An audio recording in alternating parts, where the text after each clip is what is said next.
Light of the world, you step down into darkness. Open my eyes, let me see. Praise the Lord. இந்த நாள்லையும் உங்க ஒவ்வொருவரையும் சந்திப்பதிலே நான் மிகுந்த மகிழ்ச்சி அடைகிறேன். ஆண்டவராகிய இயேசு கிறிஸ்துவின் நாமத்திலே உங்களுக்கு வாழ்த்துதலை தெரிவிக்கிறேன். உங்களுக்கு கிருபையும் சமாதானமும் உண்டாவதாக. எல்லோரும் சுகமாய் இருக்கிறீர்கள் என்று நான் கிறிஸ்துவுக்குள் விசுவாசிக்கிறேன். இப்பொழுதும் வேதத்திலிருந்து ஒரு பகுதியை நாம் தியானிக்க போகிறோம். சங்கீதம் 121வது சங்கீதம் 1வது வசனத்தை நான் வாசிக்கிறேன். எனக்கு ஒத்தாசை வரும் பர்வதங்களுக்கு நேராக என் கண்களை ஏறெடுக்கிறேன். சங்கீதம் என்று சொல்லும் பொழுது வேதத்தின் நடு பக்கத்துல இருக்கு, நடு மையத்துல இருக்கு. ஹார்ட் ஆஃப் த பைபிள் அப்படின்னு நம்மளால சொல்ல முடியும். யாருனாலும் முதல்ல அந்த சங்கீதத்தை தான் வாசிக்க சொல்லி கொடுப்பாங்க. குழந்தைங்களுக்கும் அதுல இருந்தா மனப்பாட வசனம் சொல்லி கொடுப்பாங்க. ஒரு அற்புதமான ஒரு வேத புத்தகம் சங்கீத புஸ்தகம். அதுல இருந்து இன்றைக்கு ஒரு 3 காரியங்களை நாம் தியானிக்க இருக்கிறோம். எனக்கு ஒத்தாசை வரும் பர்வதங்களுக்கு நேராக என் கண்களை ஏறெடுக்கிறேன். எனக்கு என்ன உதவி வந்துட்டு இருக்கு அப்படின்னு நீங்க நினைக்கலாம். ஆனா இங்க வேதம் சொல்லுகிறது உங்களுக்கு ஒவ்வொரு நாளும் ஒத்தாசை வந்து கொண்டிருக்கிறது. அந்த ஒத்தாசை எங்கிருந்து வருகிறது என்றால் 2வது வசனம் சொல்லுகிறது, வானத்தையும் பூமியையும் உண்டாக்கின கர்த்தரிடத்திலிருந்து எனக்கு ஒத்தாசை வரும். உங்களுக்கு தெரியுதோ தெரியலையோ, ஒவ்வொரு நாளும் உங்களுக்கு பரலோக தேவனிடத்திலிருந்து ஒத்தாசை வந்து கொண்டிருக்கிறது, உதவி வந்து கொண்டிருக்கிறது, சகாயம் வந்து கொண்டிருக்கிறது. எப்படி நீங்க இவ்வளவு உறுதியா சொல்றீங்க அப்படின்னு நீங்க கேட்டீங்கன்னா, நீங்க மார்னிங் எழுந்துக்கிறீங்க, நீங்க நல்லா இருக்கீங்க, காலையில எழுந்து நீங்க நல்ல ஆக்டிவா உங்களோட காரியங்களை செய்றீங்க, உங்களுடைய வாழ்க்கை நீங்க கடந்து போயிட்டு இருக்கீங்க அப்படின்னாலே இட் இஸ் எ கிஃப்ட். அது ஒரு உதவிதான், அது ஒரு ஒத்தாசை தான். தெய்வம் ஆண்டவராகிய இயேசு கிறிஸ்து உங்களுக்கும் எனக்கும் செய்கிற ஒரு ஒத்தாசை அதுதான். ஒவ்வொரு நாளும் அவரிடத்துல இருந்து நமக்கு உதவி வந்து கொண்டிருக்கிறது. ஒவ்வொரு தெய்வ பிள்ளைகளோட வாழ்க்கையிலையும் ஏர்லி மார்னிங் ரொட்டீன் எதுவாக இருக்க வேண்டும் என்று சொன்னால் ஜெபம். உங்க கண்களை அவருக்கு நேராக நீங்க முதல்ல ஏறெடுக்கணும். இதுதான் உங்க மார்னிங் ரொட்டீன். அதுவும் ஃபர்ஸ்டா இதுதான் இருக்கணும். இதற்கு அப்புறமா தான் உங்களோட பிசிக்கல் பாடிக்கு நீங்க வரணும். முதல்ல உங்க ஸ்பிரிச்சுவல், அதுதான் ரொம்ப ரொம்ப முக்கியம். அப்போ நீங்க மார்னிங் எழுந்த உடனே உங்க கண்களை அவருக்கு நேராக, கர்த்தருக்கு நேராக ஏறெடுத்து செபித்து விட்டு அந்த நாளை நீங்க துவங்கும் போது பின்வரும் சொல்லப்படுகிற ஒவ்வொரு ஆசீர்வாதங்களும் உங்களை வந்து சேரும். முதலில் ஆண்டவரிடத்துல இருந்து நமக்கு வருகிற ஒத்தாசை சகாயம் என்னன்னா, அந்த நாள்ல நம்ம ஜீவனோடு எழுந்திருப்பதுதான், சுகத்தோடு நிற்பதுதான், ஆரோக்கியமா இருப்பதுதான். இன்னும் கேட்டீங்கன்னா, நம்ம பலவீனத்தோடு கூட சில நேரத்துல படுத்திருப்போம். மறுநாள் எழுந்திருக்கும் போது we feel so good, fresh, நல்லா எழுந்திருப்போம். அந்த மாதிரி அநேக நாட்கள் இதெல்லாம் நமக்கு செய்து கொடுக்கிறவர் ஆண்டவராகிய இயேசு கிறிஸ்து. நம்ம நைட்டு படுத்து தூங்கிடுறோம், ஆனா தூங்குனதுக்கு அப்புறம் நமக்கு என்ன நடக்குது நமக்கே தெரியறது இல்லை. ஆனா நமக்கு, நம்ம குடும்பத்துக்கும், நம்ம சொந்த பந்தங்கள் எல்லாருக்கும் அவர் பாதுகாப்பாக ஒத்தாசையாக இருக்கிறார். இந்த ஒத்தாசைக்காக நன்றி செலுத்தும் வண்ணமாக முதல்ல உங்க ரொட்டீன், உங்க கண்களை ஆண்டரோடு ஏறெடுக்க வேண்டும். ஹல்லேலூயா. உன் காலை தள்ளாட ஒட்டார், உன்னை காக்கிறவர் உறங்கார். இதோ இஸ்ரவேலை காக்கிறவர் உறங்குவதும் இல்லை, தூங்குகிறதும் இல்லை. உங்க காலை ஆண்டவர் இடற விடமாட்டார், தள்ளாட விடமாட்டார், நீங்க தளர்ந்து போக அவர் விட மாட்டார். ஒரு தீங்குல உங்க பாதம் கல்லுல இடராதபடிக்கு உங்களை பாதுகாப்பார். இரவெல்லாம் உங்களை காக்குறாரு, பகலெல்லாம் உங்களை காக்குறாரு. அந்த தேவன் கொஞ்சம் கூட உறங்கிட மாட்டார், லைட்டா கூட தூங்க மாட்டார். நீங்க புதுசா நியூ பேபி வச்சிருக்கிறவங்கள நீங்க பாருங்களேன். பாப்பா வச்சிருக்கிறவங்க எந்த நேரமும் எந்த வேலையும் அவங்களால செய்ய முடியாது. வெறும் பாப்பாவை பார்த்துக்கிட்டு பாப்பா தூங்கும் போது அவங்களுக்கான வேலைகளை செய்யணும், அவங்களும் கொஞ்சம் ரெஸ்ட் எடுத்துப்பாங்க. அதுக்கடுத்து அப்படியே அந்த குழந்தை மேலேயே தான் கண்ணா இருப்பாங்க. ஆனாலும் ஒன் சர்டன் பாயிண்ட் நைட்ல வருது, ரொம்ப ஒரு 1 மணி வரைக்கும் முடிச்சிருந்தா கூட ஒரு 2 மணில இருந்து ஒரு 5 மணி வரைக்கும் அவங்களே மறந்து, பாப்பாவே மறந்து அவங்க தூங்கிடுவாங்க. வேற வழியே இல்லை, அவங்க தூங்கிதான் ஆகணும். அப்பதான் அவங்களுக்கு அடுத்த நாளுக்கு அந்த குழந்தைய பாத்துக்கிறதுக்கு எல்லாமே முடியும். அவங்களாலையுமே கண்ட்ரோலே பண்ண முடியாது. 24 மணி நேரமும் கண் விழிச்சு ஒரு தாய் கூட தன் சேய பாத்துக்க முடியாது, யாரையும் கவனிக்க முடியாது. ஆனா ஆண்டவர் சொல்றாரு, உன்னை நான் பாதுகாக்கிறேன்ல, நான் அப்படி கூட தூங்க மாட்டேன் அப்படின்னு ஆண்டவர் சொல்றாரு. எவ்வளவு நல்ல தெய்வம்ல நம்ம ஆண்டவராகிய இயேசு கிறிஸ்து. ஹல்லேலூயா. அவரிடத்துல ஒவ்வொரு நாளும் நீங்க ஜெபிக்கிறவர்களாக இருக்க வேண்டும். உங்களுக்கு ஒரு டிவைன் பாதுகாப்பு, ஒரு தெய்வீக பாதுகாப்பு உங்க வாழ்க்கையில உங்களுக்கும் உங்க குடும்பத்துக்கும் வேண்டும் என்று சொன்னால் you have to look unto God. ஆண்டவரை நீங்க நோக்கி பார்க்கிறவர்களாக இருக்க வேண்டும். அப்படி நீங்க செய்யும் போது அவர் உங்களுக்கு ஒத்தாசையாக இருப்பார். அடுத்தது ஆண்டவர் சொல்றாரு, உன்னை காக்கிறனா தூங்குறதும் இல்ல உறங்குறதும் இல்ல. 5வது வசனம், கர்த்தர் உன்னை காக்கிறவர், கர்த்தர் உன் வலது பக்கத்திலே நிழலா இருக்கிறார். 2வது காரியம் ஆண்டவர் உங்களோட வாழ்க்கையில சொல்ற காரியம் என்னன்னா, நான் உனக்கு எப்படி இருக்கேன்? நிழலா இருக்கேன். நிழலாக உன்னுடைய வலது பக்கத்துல உன் கையை பிடிச்சிட்டு நான் கூடவே வர்றேன் அப்படின்னு ஆண்டவர் சொல்றார்.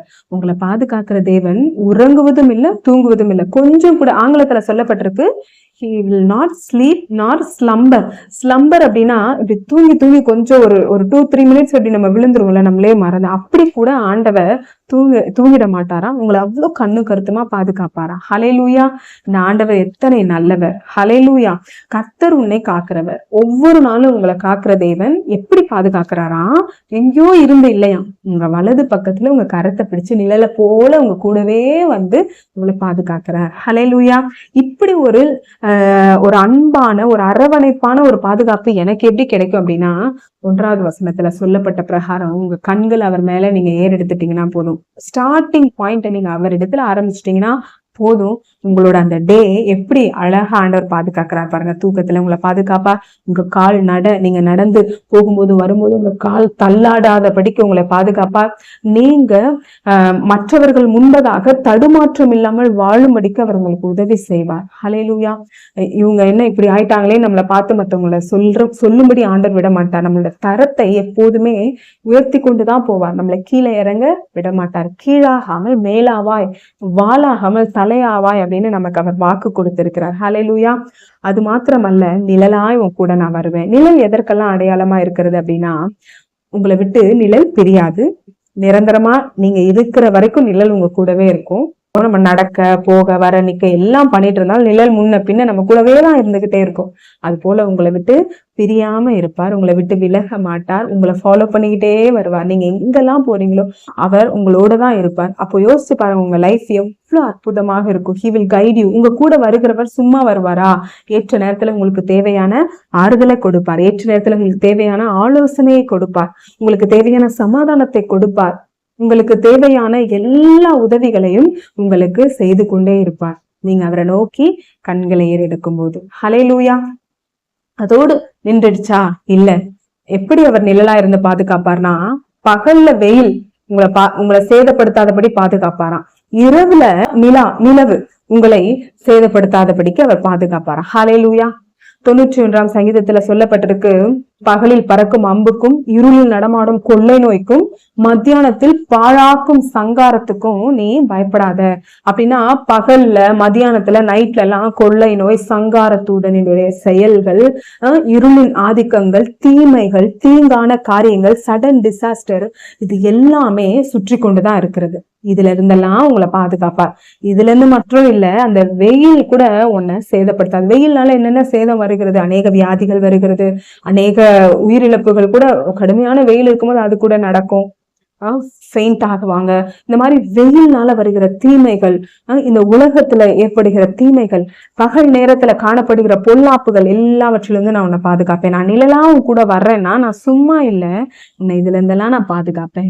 இந்த பாதுகாப்பு உங்களுக்கு அஷூரன்ஸா எப்படி கிடைக்கும்னா, முதல்ல உங்க கண்களை அவருக்கு நேரா நீங்க நோக்கி ஏறெடுத்து அவரோட ஒரு உறவு ஐக்கியத்துல நீங்க இருக்கணும். நிழலை போல அவர் உங்க வாழ்க்கையில தொடர்ந்து வர வேண்டும் என்றால் நீங்க அவர் கையை பிடிக்க பழகணும். ஒவ்வொரு நாளும் எழும்பி ஜீவனோடு எழும்புற ஒத்தாசை அவர் உங்களுக்கு செய்து கொண்டு இருக்கிறாரு. என்னென்ன தேவையோ, வேலை வேணும்னா வேலை கொடுக்குறாரு, சுகம் வேணும்னா சுகம் கொடுக்குறாரு.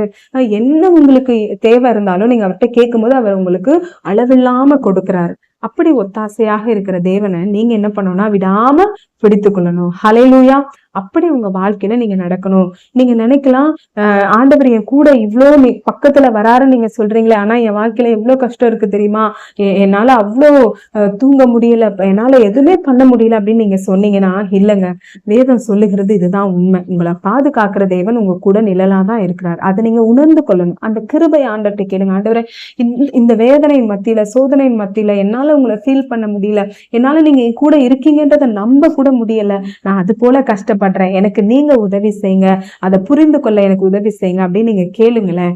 ஆண்டவர் உங்க மனக்கண்களை திறப்பார். ஹல்லேலூயா. வேதத்துல ஒரு இடத்துல எலிசா தீர்க்கதரிசி இருப்பாரு, அவருடைய வேலைக்காரன் கேயாசி இருப்பார். அவர் என்ன பண்ணுவார்னா, ஒரு பெரிய யுத்தம் அவங்களுக்கு நேராக சீரியர்கள் படையெடுத்து வருவாங்க.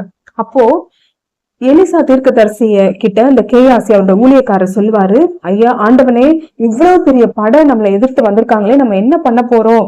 ஐயோ, நம்ம சொற்பமா இருக்கோமே, நம்ம கிட்ட இவ்வளவு வீரர்கள் இல்லையே அப்படின்னு சொல்லி அவர் தயங்கி அப்படியே திகைக்கும் போது எலிசா சொல்லுவாரு, அவர்களை விட நம்மோடு இருக்கிறவர்கள் அதிகம் அப்படின்னு சொல்லுவாரு. ஆனா அப்போ அவர் சொல்லும் போது அங்க யாருமே இல்லை, அவரு கொஞ்சம் பேர் தான் இருக்காங்க.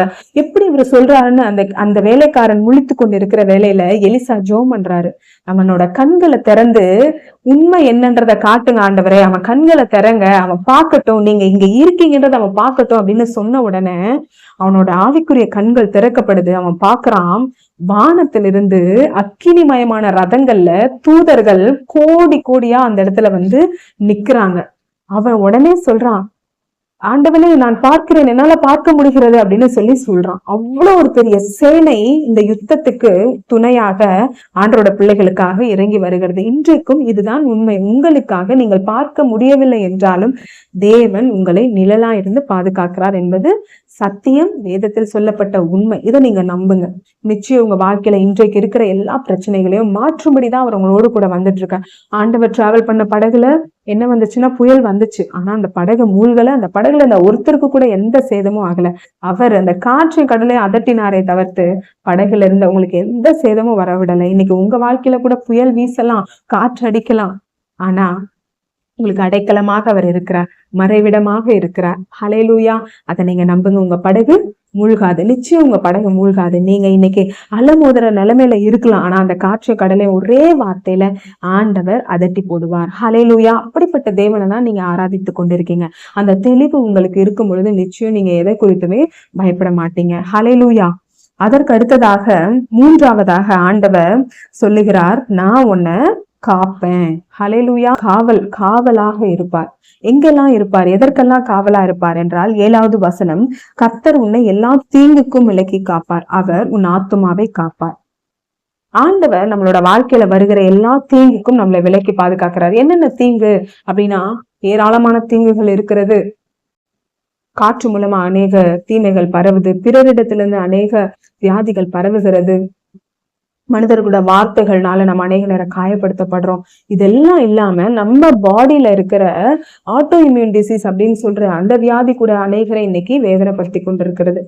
அவங்களுக்கு எதிராக அவங்களுடைய நோய் எதிர்ப்பு மண்டலமே செயல்பட்டு அவங்கள வியாதிக்குள்ள ஆக்குகிறது. இது போன்ற ஏராளமான தீங்குகள் அப்படின்றது நிறைந்து இருக்கிறது. ஆண்டவர் உன்னை எல்லா தீங்குக்கும் விலக்கி காப்பார். என்னை எல்லா தீங்குக்கும் கர்த்தர் விலக்கி காப்பேன்னு சொல்லியிருக்காரு. எந்த தீங்கும் என்னை அணுகாது, என்னை சேதப்படுத்தாது என்று நீங்க உறுதியாக அவரோட வார்த்தையை நம்ப வேண்டும். ஹல்லேலூயா.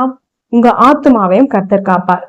மிக மிக முக்கியமானது நம்ம ஆத்துமா. ஹல்லேலூயா. இந்த சரீரம் கூட வயதாகி ஒரு நாள் அது அழிந்து அது மண்ணுக்கு போகும். ஆனா நம்மளோட ஆவி கர்த்தர் தீபமா இருக்கிறது. அது எங்க போகும்னா அவரிடத்துல போகும் அப்படின்னு வேதம் சொல்லுகிறது. அப்ப உங்க ஆத்துமா ஆவி ரொம்ப ரொம்ப முக்கியமானது.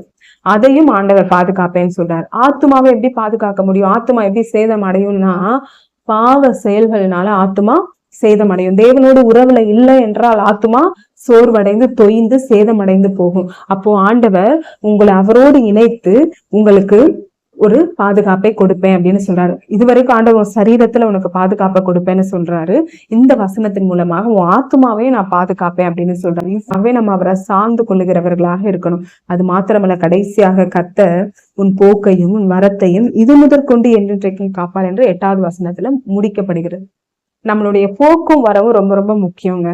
நம்ம வெளியில போகும்போது எப்படி போறோமோ ஆசீர்வாதமா அப்படியே வீட்டுக்கு நம்ம திரும்பி வரணும். கர்த்தர் தான் நம்மளோட இருந்து வாகனத்துல போகும்போதும் ஃபிளைட்ல போகும்போதும் எந்த வாகனத்துல எப்படி நம்ம டிராவல் பண்ணாலும் நம்மள அவர் கூட இருந்து பாதுகாத்தா மட்டும்தான் சுகபத்திரமா நம்ம போயிட்டு சுகபத்திரமா திரும்பி வர முடியும். உன் போக்கையும் உன் வரத்தையும் அவர் ஆசீர்வதிப்பார், காப்பார்.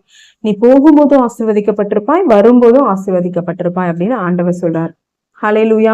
இப்படிப்பட்ட ஒரு பாதுகாப்பு உங்க வாழ்க்கையில வேணுமா? ஒரு தெய்வீக பாதுகாப்பை கர்த்தர் உங்க வாழ்க்கையில ஒவ்வொரு நாளும் கொடுக்கிறவரா இருக்கிறார்.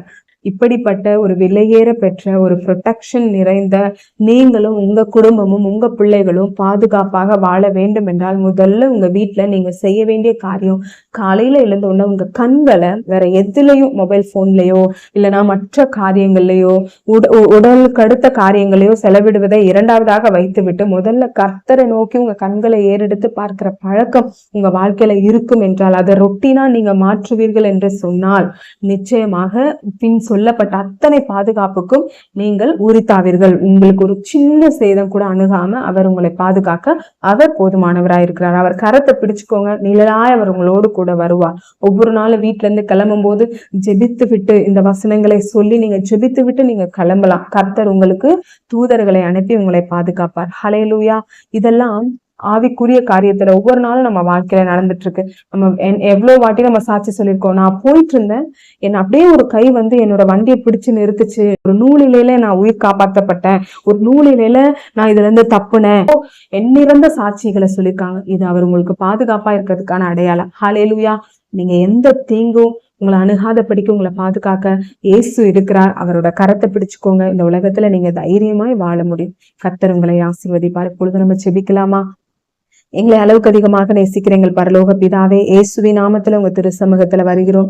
உங்களுடைய பிள்ளைகளுக்கு இப்படிப்பட்ட ஒத்தாசைகளை அனுப்பும், உதவிகளை அனுப்பும். இன்றைக்கு ஒருவேளை அநேகர் நான் ஹெல்ப்லெஸ்ஸா இருக்கேன் என்று சொல்லி கொண்டிருப்பார்கள் என்றால் அவர்களுக்கு நீங்க உதவி செய்யுங்கப்பா, ஒத்தாசை அனுப்புங்க ஆண்டவரே. ஆண்டவரே, ஒரு சிலோட வாழ்க்கையில ஆண்டவரே ஒரு ப்ரொடெக்ஷன், ஒரு அந்த செக்யூரிட்டி, அந்த ஃபீல் இல்லாம ஆண்டவரே இன்செக்யூரா ஃபீல் பண்றாங்க, ஒரு பாதுகாப்பற்ற நிலையில உணர்றாங்க அப்படின்னா அவர்களுக்கு நீங்க நிழலாய் பக்கத்துல இருப்பதை உணர்த்துங்க ஆண்டவரே.